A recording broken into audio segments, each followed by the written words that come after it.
जय हिंद। बहुत अच्छी जानकारी है उन तमाम नियोजित शिक्षक शिक्षिकाएँ एवं पुस्तकालय अध्यक्ष। कई दिनों से एक चर्चा का विषय बन रहा था कि कब सक्षमता पास शिक्षक शिक्षिकाएँ का काउंसलिंग होना है। ये अधेर बुन कई लोगों के मन में बना हुआ था, तो फाइनली अब वो डेट घोषित हो गया है। तो आज मैं जो बताऊंगा टोटल प्रक्रिया, कैसे आपका वेरिफिकेशन होगा, कहाँ होगा, कौन कौन कागजात लगेंगे, कौन सा अवकाश आपको दे होगा, किन किन बातों पर आपको ध्यान रखना होगा, इन सारी बातों को मैं आपको अपने इस वीडियो के माध्यम से बताऊंगा। आप लोग केवल इस बात का ध्यान रखेंगे कि वीडियो को बगैर स्किप किए हुए पूरी वीडियो को अगर आप देख लेते हैं तो पूरी जानकारी मिल जाएगी। मैं अपनी बातों को स्टार्ट करता हूँ। जैसा कि हम लोग जान रहे हैं कि सक्षमता परीक्षा का रिजल्ट घोषित हो चुका है। घोषित होने के बाद आपने जिस ज़िले का चयन किया था, आपको वो ज़िला भी आवंटित हो चुका है। ये ज़िला जो हम लोग दिए थे उसमें से एक ज़िला आवंटित भी हो गया है। तो प्रथम मैं यह बता दूंगा कि जिस ज़िले का आवंटन आपको किया गया है वहीं के DRCC में आपका वेरिफिकेशन होगा। पहला प्रश्न यही रहा कि हमारा डॉक्यूमेंट वेरिफिकेशन कहाँ होगा। तो आपका डॉक्यूमेंट वेरिफिकेशन जो है वो उस ज़िले में होगा जिस ज़िले में आपका चयन हुआ है। इसकी जानकारी आप वेबसाइट पे जाके रिजल्ट भी निकाल सकते हैं, प्लस ज़िला भी आपको पता चल जाएगा कि मेरा किस ज़िले में चयन हुआ है। अब है कि तिथि तो 1 तारीख से स्टार्ट है और कई एक तिथि में वेरिफिकेशन होना है। तो इसकी जानकारी आपको कैसे मिलेगी? तो इसकी जानकारी जो है आपको आपके जो रजिस्टर्ड मोबाइल नंबर है उस पर SMS के माध्यम से आएगी, या इस शिक्षा का जो ऐप है उस पर इसकी जानकारी आएगी। साथ ही विभाग इसकी जानकारी अपने वेबसाइट पे डाल देंगे। अब पता चल गया कि आपको कब जाना है। इसमें जो है ज़्यादा भागा भागी आगे पीछे करने की कोई आवश्यकता नहीं है। इससे आपका वरीयता का निर्धारण नहीं होगा। आपका वरीयता का निर्धारण जब आप विद्यालय में योगदान करते हैं उस तिथि से होगा। अभी काउंसलिंग सामान्य रूप में हो रहा है, वेरिफिकेशन सामान्य रूप में होगा।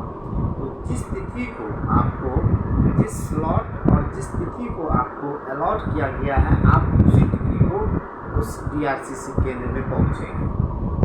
यह परिवर्तनशील नहीं होगा। जो स्लॉट और डेट आपको निर्धारित कर दी गई है वह परिवर्तनशील नहीं है, क्योंकि इसका निर्धारण मुख्यालय से होता है।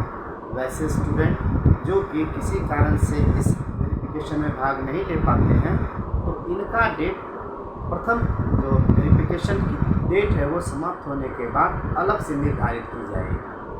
ठीक है। अब है कि किन्हीं को दूसरे ज़िला में वेरिफिकेशन के लिए जाना है तो निश्चित रूप से समय लगेगा ही। तो विभाग ने इसके लिए भी सुविधा दी है कि आपको अधिकतम 3 दिन जो वेरिफिकेशन में लगेगा उसके लिए ऑफिशियल ड्यूटी दिया गया है। तो अगर आपको अपने ज़िला से दूसरे ज़िला में कहीं पड़ गया है तो आप अपने प्रधान अध्यापक को इसकी सूचना लिखित तौर पे देंगे और वहाँ आप वेरिफिकेशन के लिए चले जाएंगे। अब है क्या कि जब हम वहाँ चले जाएंगे तो मुझे कौन कौन सा कागजात लेके जाना है, मैं अब इसकी जानकारी देता हूँ। तो आपको कागजात के रूप में ले लेना है मूल जाति प्रमाण पत्र, दिव्यांगता प्रमाण पत्र, मैट्रिक का प्रमाण पत्र, इंटर का प्रमाण पत्र, स्नातक का प्रमाण पत्र, स्नातकोत्तर का प्रमाण पत्र, B.Ed का प्रमाण पत्र, DLED का प्रमाण पत्र, S.Tet, B.Tet, C.Tet का प्रमाण पत्र। साथ ही आपको ले जाना है सक्षमता के समय जो आपने परीक्षा दिया था उसका प्रवेश पत्र, 3 फोटो, साथ ही आपको एक पासबुक और कैंसिल चेक। इन सारी कागजातों को अगर आप अपने पास रख लेते हैं तो आपको परेशानी नहीं होगी। एक बात का ध्यान रखना है कि जितना कागजात मैंने आपको बताया उस कागजात का एक अलग से सेट तैयार कर लीजिएगा जो कि आपका सेल्फ अटेस्टेड रहेगा। इन सारे कागजातों को लेके आपको मूल प्लस स्व अभिप्रमाणित किया हुआ सेट, ये दोनों लेके आप वहाँ जब पहुँचेंगे उसकी डेट और स्लॉट आपको पता रहेगा। आप वहाँ जैसे पहुँचेंगे तो वहाँ के जिला शिक्षा पदाधिकारी को यह दायित्व दिया गया है कि अभ्यर्थी को किसी प्रकार की परेशानी नहीं हो। अभ्यर्थी को उस तिथि में बुलाया गया, इसके लिए एक प्रमाण पत्र के तौर पे आपका जो मोबाइल है उसमें मैसेज है, साथ ही आपको पैन नंबर भी रख लेना है और उसका भी फोटोकॉपी कर लेना है।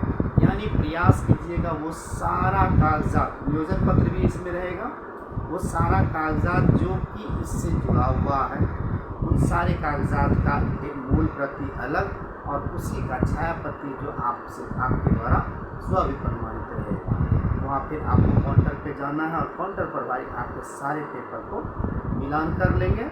मिलान करने के बाद वो आपको पावती रसीद देंगे, फिर आपका कार्य समाप्त हो जाता है। तो ये है आपका वेरिफिकेशन का पद्धति। मेरे समझ में जो जानकारी थी वो जानकारी मैंने आप लोगों के बीच में रखा। अगर आपको लगता है कि कुछ बातें मुझसे कहने में रह गई तो आप मुझे कमेंट करके पूछ सकते हैं। मैं यथासंभव अपने शब्दों में इसकी जानकारी आपको दूँगा।